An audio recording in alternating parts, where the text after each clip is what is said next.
Akbar's mother read Ramayan. Her copy is in a Doha museum, preserved at the Qatari capital's Museum of Islamic Art. The manuscript was finished at Lahore in 1594 and remained with Hamida Banu Begum till her passing in 1604. The Ramayan of Emperor Akbar's mother, Hamida Banu Begum, is one of the treasures of Doha's Museum of Islamic Art. Created in 1594, this sumptuous manuscript is a Persian version of the Ramayan and testifies to the rich cross-cultural encounters of medieval India. Valmiki Ramayana was translated into Persian at Akbar's order. His own deluxe copy is known as the Jaipur manuscript. It caught his court's imagination as many members of nobility commissioned their own copies. Hamida Banu was the second wife of Emperor Humayun. She was given the posthumous honorific of Maryam Makani by Akbar with the status of Mary or dwelling with Mary.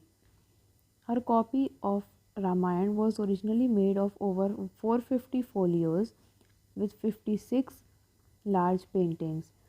It opens with an illuminated rosette and delicate gold figures and flowers along with the first lines of text.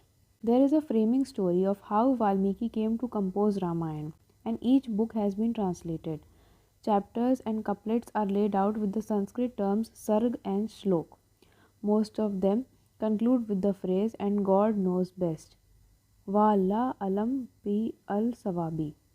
It was likely created by a small group of artists and calligraphers in Lahore. Hamida Banu's estate transferred it to the Central Mughal Library in 1604 and then it passed from owner to owner.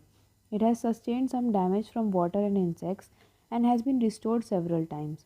The outer edge of the manuscript have been trimmed and some folios are missing. Virtually unknown till the 1990s, this Ramayana is a milestone in the history of Mughal-sponsored Sanskrit texts. Akbar's court gathered scholars and artists from across religions and regions.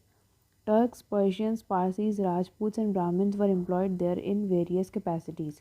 Portuguese Jesuits were invited to stay for the emperor to understand European Renaissance and Christianity.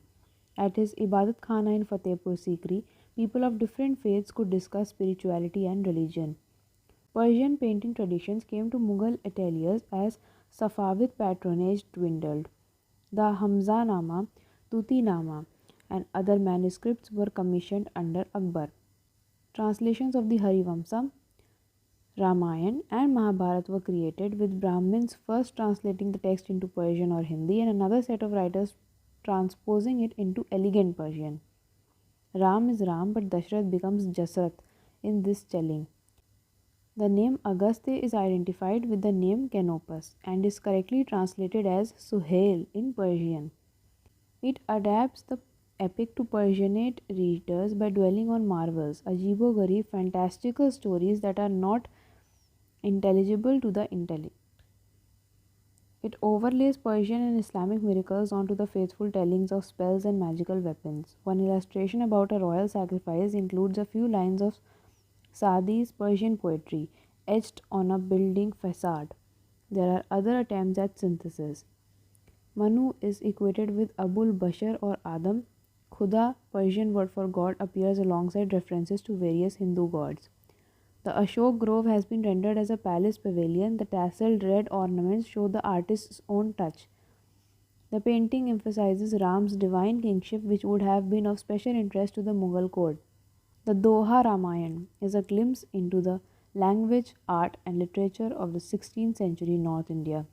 It shows how the Mughals were particularly interested in Ramayan and notions of the divine right to rule.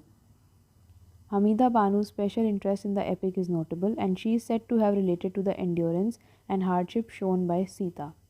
Labor of love.